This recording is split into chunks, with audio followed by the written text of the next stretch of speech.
রান্নার ভিডিও তৈরি করতে যে পরিমাণ প্যারা এই গরমের মধ্যে যারা ভিডিও বানান তারাই জানেন।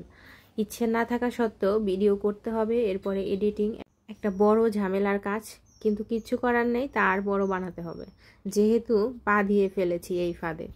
তো এইখানে হচ্ছে কাতলা মাছ, আর এই মাছটা দিয়েই সুন্দর একটা রেসিপি শেয়ার করব আপনাদের মাঝে।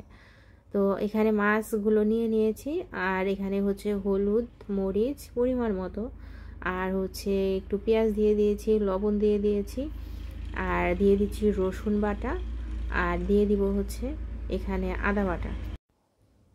আর এই পর্যায়ে এখন দিয়ে দিব হচ্ছে সরিষা আর কাঁচা মরিচ বাটা। তো আর আলগা কোনো আমি মরিচ ব্যবহার করব না, যেহেতু গুঁড়া মরিচ দেওয়া আছে আর সরিষার সাথেও কাঁচা মরিচ বেটে দেওয়া হয়েছে। আর যে এটা দিচ্ছে লেবু, একটা লেবু আমি কেটে নিয়েছি, এখানে লেবুর রসটা দিয়ে দিচ্ছি। এখন সবাই বলতে পারেন যে আমরা মাছ রান্নায় তো সচরাচর এগুলো ব্যবহার করি, এটা আবার দেখানোর কি আছে। না, এটা একটু ভিন্নভাবে তৈরি করেছি, তার জন্যই আপনাদের মাঝে শেয়ার করা।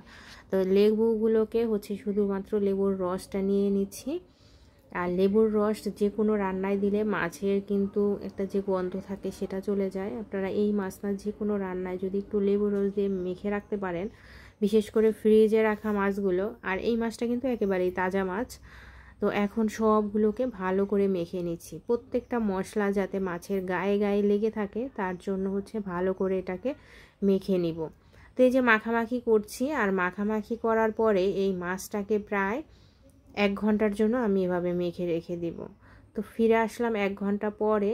তো এদিকে দেখেন আমি একটা পাত্র নিয়েছি, আর এখানে দিয়ে দিচ্ছি কতগুলো, এখানে চাল ভাজা আর ডালের গুঁড়া।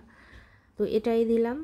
আপনারা এখানে বিস্কিটের গুঁড়া দিতে পারেন, বা হচ্ছে ডালটাকে গুঁড়ো করে সেটা ব্যবহার করতে পারেন, আর শুধুমাত্র আটা দিয়েও এটা বাইন্ডিংসটা করতে পারেন। তো আমি আমার ঘরে হচ্ছে চাল আর ডালের গুঁড়ো করা ছিল, তাই হচ্ছে এটা হচ্ছে মাখিয়ে নিচ্ছি। আর এটা সবগুলো মাখানো হয়ে গেলে আমি একটু ফ্রিজে রাখবো, ফ্রিজে আধা ঘন্টার মতো রাখলেই হবে। তো এই যে দেখেন সবগুলো মাখানো হচ্ছে।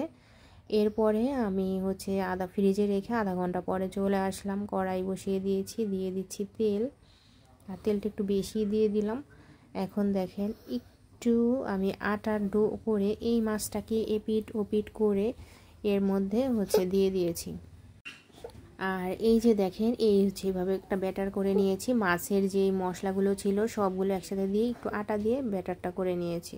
তো মাছগুলো আমি এটার সাথে একটু চুবিয়ে এটার মধ্যে দিয়ে দিলাম, একটা একটা করে দিয়ে দিচ্ছি। আর এই পর্যায়ে চুলার আঁচটা একদম লোতে থাকবে, যেহেতু একটু ভারী করা মাছটা ভিতরে সিদ্ধ হতে দেরি হবে, তাই হচ্ছে অনেকক্ষণ ধরে এটাকে ভাজতে হবে। তো এবার উল্টিয়ে পাল্টিয়ে এটাকে এই যে দেখেন এইভাবে করে মাছগুলোকে একদম কড়া কড়া করে ভেজে নিব। আজকে এই পর্যন্তই, সবাই ভালো থাকবেন।